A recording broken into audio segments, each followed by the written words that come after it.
game. Blouses. Galanchuk. Disaster. Spaghetti. Disaster. Well, I mean, I'm no doctor. We now join America's most popular show, already in progress. Everybody loves Mitch and Sean. You guys are the greatest duo.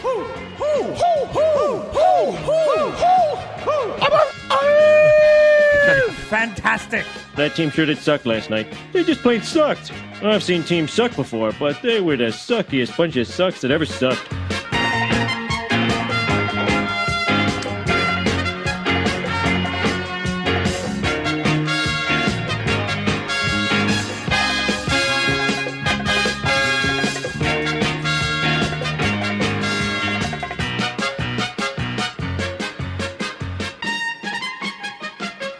Hello, everybody, and welcome to another edition of the Post Game Pints podcast with myself, Mitch Gallo, and the guy you see over there, Sean Campbell, coming up. It's going to be a quick one, as we'll get to the fact that Jesperi Kotkaniemi is now a member of the Carolina Hurricanes, and the newest member of the Montreal Canadiens is Christian Dvorak. What's going on, Sean? Not much. Sorry, I usually open the beer when we start the podcast, but started a little earlier today, so I'm right into it. And of course, just enjoying the very last of the play-by-play IPA. But I know that LeBras, you and I have something cooking very, very, very, very soon on that front. Can't wait. You're right about that. And yeah, I'm going to crack this in just a second. I think I'm going to get everything I have to say out there and then crack open my beer.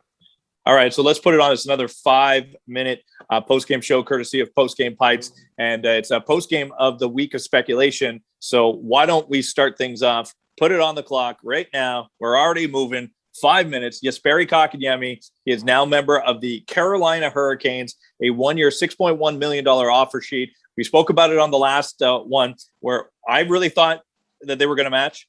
I think they should have matched, but they don't match. So what did you think about the Canadiens not matching Carolina's offer? Look, I think I wrestled with it back and forth and changed my mind 100 times between the moment I found out about the offer sheet until we got word that the Canadiens were not going to match and let Kotkaniemi go to Carolina. So I understand there's great arguments to be made on both sides.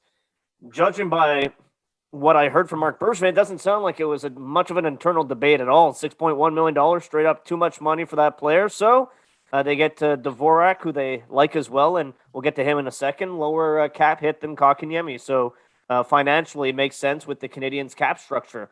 I just think that turning Kotkaniemi into Dvorak is a waste of a third overall pick. A third overall pick should be a franchise player. It should be a player you build around. And now they've kind of gaffed twice with third overall picks. Now, you can go back to the Galchenyuk draft and say that it wasn't the deepest of drafts. Well, I'll say no, they got it wrong because Forsberg and Morgan Riley are superior players to Galchenyuk, so they got it wrong. They drafted the wrong player. Better players were available, and not that they're the only team that messed up, but they had the leverage of having the third pick. And now, again, we know that Quinn Hughes is an elite defenseman and that Brady Tkachuk is a really good power forward, and those two guys were taken after Kotkaniemi. So on the surface, turning Kotkaniemi into Dvorak and a third-round pick looks very, very bad. Everyone can say they had to make their decision now based on the facts that they have in front of them, and you can't go back to the fact that he was the third overall pick. Hogwash. I'll go back to the fact that he was the third overall pick. That is a title that will follow him around for the rest of his career. And I think the Canadiens turning him into Dvorak is bad asset management, straight up. All right. So, look, I get what you're saying about Jesperi Kotkaniemi, a third overall pick, and we could go rehash in the past. And I know you're saying what he turns into is that's what was the result of this offer sheet. But I also, a couple things here, why I don't like them letting them go. One, the Canadiens got bullied here. The Canadiens got bullied around, and they had to make a decision that they did not want to make. The Canadiens would love to have Christian Dvorak, but not at the expense of Jesperi Kotkaniemi. They love to have them both. And the other thing is, you're giving up on a player that's 21 years old and has shown that he has the skill in the National Hockey. You're giving up a bona fide NHL player. Now, what is the ceiling? Question mark. Is the ceiling coming up this season $6.1 million? Likely not. So I get the argument about the money, but the player giving up that you have invested 3 years into just like that because you got bullied, I don't like the way that looks at all for the Canadians. So to me, that's why I still would have matched. And I would have figured it out economically because I know that it would have made it hard. And Mark Bergevin tried to make it sound like it was all cool, no problem. We're fine. If I give him 6.1 million, I have RFAs I have to give money to. What are they going to say? So I get that. But the two things I don't like is that they got bullied, and two, they're giving up on a 21-year-old hockey player who I don't think has reached his potential. Do I think he's an 82-point player? No. But I do think that he could be an everyday NHL player that the Canadians could use, and they're not a better team without him. I don't think they're a better team without him. How much time we have left? We got about a minute. I'm not sure. I don't have the clock right in front of me. We got to figure it out. But why don't we? We got 1 minute. There we go. Okay, so look. I'll conclude by saying what you're saying makes sense, and the plan probably should have been to have both Kotkaniemi and Dvorak.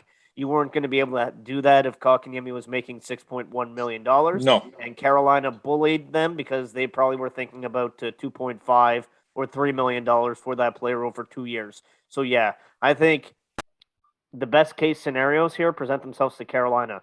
They may have poached a player from Montreal, and he might fit in great with their team, and then Montreal is going to look really bad for walking away from, as you put it, a 21-year-old who hasn't reached his potential just yet.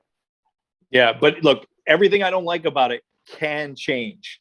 And there's a reason why that can change is because there's still a huge question mark around Christian Dvorak. And I know that's where we want to go next, Mitch. Yep. All right. So topic number 2, reset that timer. And Let's it's time go. to talk about Radek Dvorak. Sean, how do you think he fits Radek, in? Christian. There's a Freudian slip. No relation. Although both with Arizona connections, funny enough. But Christian Dvorak now with the Montreal Canadiens. What are the expectations here, and how do you think he fits in with the group? Look, I'm not going to be like a whole bunch of people here and say that I watched Christian Dvorak perform at this elite level, and I know exactly what kind of NHL player. I could look at his numbers. I could look at what he has provided for Arizona. And he is the answer to me feeling different about what happened to Jesperi Kotkaniemi. If he comes in and proves he can be an everyday second line center for the Montreal Canadiens this year, not in a couple of years, this year, then I feel completely different about what happened to Jesperi Kotkaniemi. Why? Because I had a question mark around Jesperi Kotkaniemi being the second line center on the Canadiens this year. I have a question mark around Christian Dvorak being the second line center on the Canadiens this year. But if he answers the bell and provides second line offense, has chemistry, can be on a power play, wins faceoffs, and he can be a dependable 15, 16, 17, maybe even 18-minute night guy, I will feel so different of what the Canadians decide to do with Jesperi Kotkaniemi. To me, that is a game changer. But I don't know. I can't sit here and say, oh, no, the Canadians will be fine. He's better than Kotkaniemi. He's going to get 60 points. Oh, he's going to score 25 goals. I'm not going to sit here and do that, Mitch, at all. But he can make me change how I feel about what happened to Kotkaniemi. I don't think I can change how I feel about what happened with Kotkaniemi because this is the name we heard before the offer sheet was made to Kotkaniemi. So it would have been fun to watch them kind of compete for that second line spot that you're talking about now. Perfect combination of Dvorak and Kotkaniemi, second, third, whoever's better that night, whoever's on a hot streak. That's not the world we're going to be living in now. No, it's not. But I know that Dvorak, like you, I don't have a complete breakdown of his game. It's not like I was watching Arizona Coyotes closely and circling Christian Dvorak and paying attention to him shift after shift like the scouts do. That's their job. On the surface, though, I know that he has spent time on top lines. He has played with good players. He played with Taylor Hall for a bit in Arizona when Hall was there. He's played with Phil Kessel a lot of time from what I've seen with Krause, who is also another high draft pick. So he's got experience playing with skilled guys. I like the fact that he seems to be good in traffic.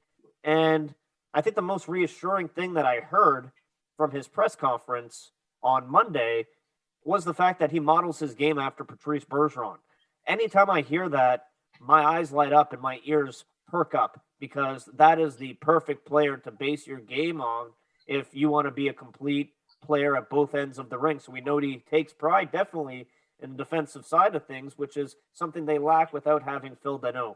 I also think, Sean, he's going to have a good opportunity to succeed in Montreal, because I think the Montreal Canadiens' best strength is the wing position. I think they are elite on the wings. So whether it's Anderson and Drouin or Hoffman, Toffoli, Gallagher, Caulfield, whoever he ends up playing with, he's going to have people who could put the puck in the net. So the situation is good for him to come in and succeed. Now he just has to do it. Yeah, there's a couple things that I like about Dvorak. One, you mentioned the Bergeron. And if he can be just a little, like if he takes a little bit off the defensive side of what Deneau does, but provides a little bit more offense, I'd take that exchange. Like, let's say, you're getting 10% less defense, but you're getting 10% more offense. I might take that exchange on Dvorak for Deneau at a cheaper price, because I think you're going to be able to make up that defensive ability, especially on the PK with a Paquette who's going to be there to fill that void. And then Suzuki's going to pick up the slack a little bit too. And ideally, some of these young guys like an Evans will be better in the faceoff circle. So everyone's going to fill in for what Deneau did. But if Dvorak can take a big chunk of that and he models his game after Bergeron, I'm 100%. And the other factor is here, this guy's been in Arizona and they have no will to win. The Canadiens have a will to win. As much as you may look at the Montreal Canadiens and say they're not better, they're not going to be, you look at, they're in a new division, they're not going to be able to compete. They're going to be competitive. Now, will they be top end competitive, second level or third level? They get into the playoffs, whatever happens. I just think when you add an element of a player that hasn't been in a competitive environment, now goes to one, I think it's going to be much better for the Habs. And I think he's going to be a better player than anybody really thinks, because that could be a factor that adds some offense to their game. Yep. And another player from the London Knights, and much like to what you're talking about, when he got put in the situation in Montreal, his first season was his best. I think he was excited to play for a team that was competitive. That's 5 minutes. That's all we got. We're gonna have to do we're gonna have to do 5:30. I think we're gonna have to do 5 minute and 30-second podcast. Yeah, that's I think that's all we have to do. I want to thank anybody who took the time to listen to us on the Post Game Pints podcast. Please rate and subscribe and comment. And if you disagree with us or you agree with us or you want to spark a conversation, don't be shy. Hit us up on all the social media platforms and make sure to hashtag Post Game Pints. Thank you, Sean.